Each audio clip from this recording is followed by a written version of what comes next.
Good morning, Central Indiana, 9 o'clock on your Sunday. Thanks for getting your day started with us here on 13 Sunrise. I'm Matthew Foltz alongside Angela Buckman, who's in for Lindsay Monroe this morning. And a big happy Father's Day to all the fathers and dads out there. Hopefully, you know, we've got a lot planned for them. And thank goodness it wasn't yesterday, Angela, because it was like a washout. It was.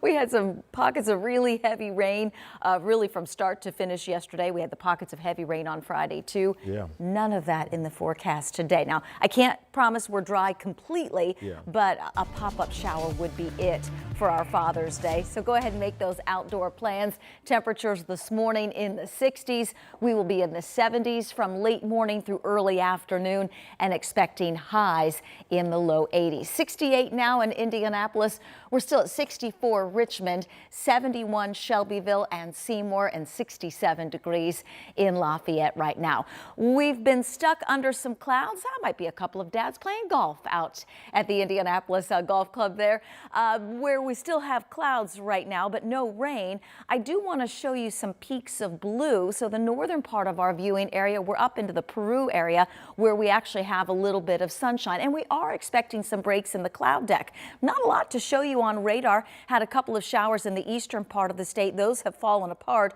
so radar is clear. However, I don't know if you saw with that camera up in Bunker Hill near the Peru area, lots of standing water in the fields, and we still have some flood warnings for the Wildcat Creek. We did pick up some heavy rain over the last couple of days. Future Track 13 shows just a slight chance of 1 or 2 showers popping up. That's it this afternoon. I'll have the 7-day forecast for you in a few minutes.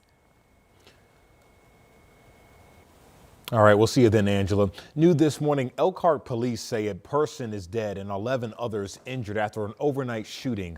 Police say it happened just after 1 this morning near Garfield and Benham Avenues.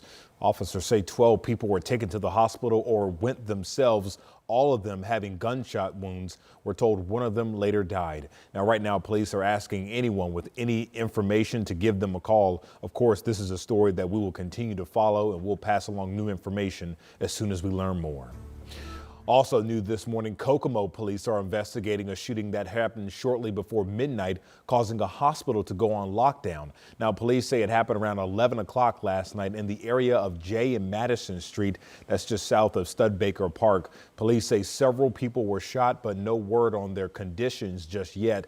Now, we have reached out to Kokomo police this morning for an update. As soon as we learn more information, of course, we'll pass that along to you as well.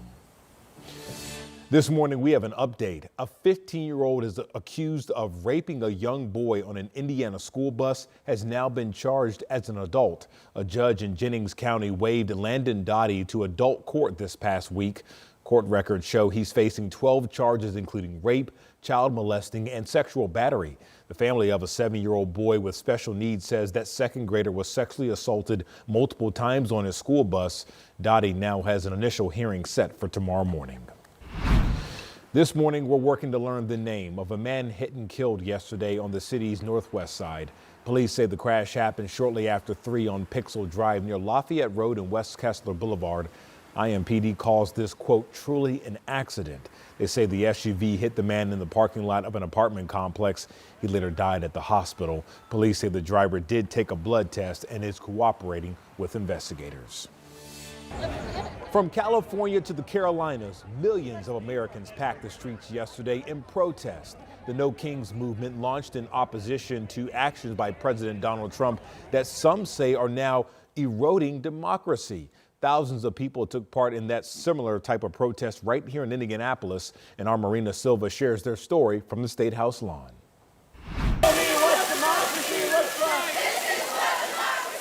Thousands of protesters in Indianapolis taking to the State House lawn for a protest called No Kings. I fight for the people who don't have a voice, and I feel like that's what this is about. These Hoosiers are part of a day of action against the Trump administration, part of rallies in all 50 states, from LA to Atlanta to Philadelphia. I think it's incredibly important to show up. I wanted to bear witness. My family came here in 1950 from Poland, and if immigrants can get it done, then we all need to show up and get it done. And I'm kind of tired of the way things have been going at the national and state level. Look around, thousands of people here on the grounds of the State House wanting to make their voices heard.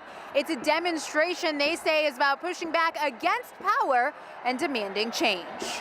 We're allowed to have free expression, peaceable assembly, and we've got to take up that space before those rights are taken from us. I don't want to be here. I don't like this. I'm a risk-averse, conflict-avoidant people pleaser, and I'm out here. Tell me what democracy looks like. This is what democracy looks like. It's called No Kings, and for some, it is a literal term. One woman says she's speaking out against the current elected leader to send a message. I don't recognize the country I'm seeing, and I care about my kids. And I'm here for them and for the people who can't be here to say what I'm saying, even though I do not want to be saying it.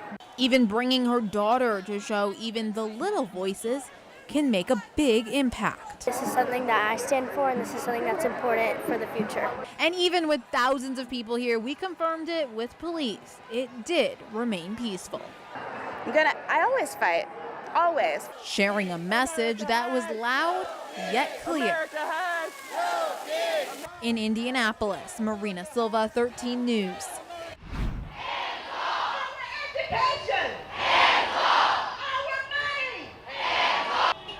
And those same type of protests were held in nearly all 50 states yesterday.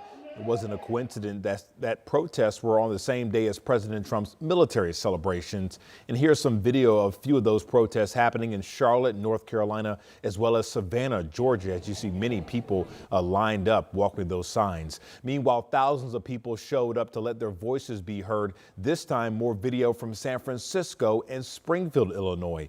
Organizers chanted in support of democracy, violence intervention, as well as immigrant rights.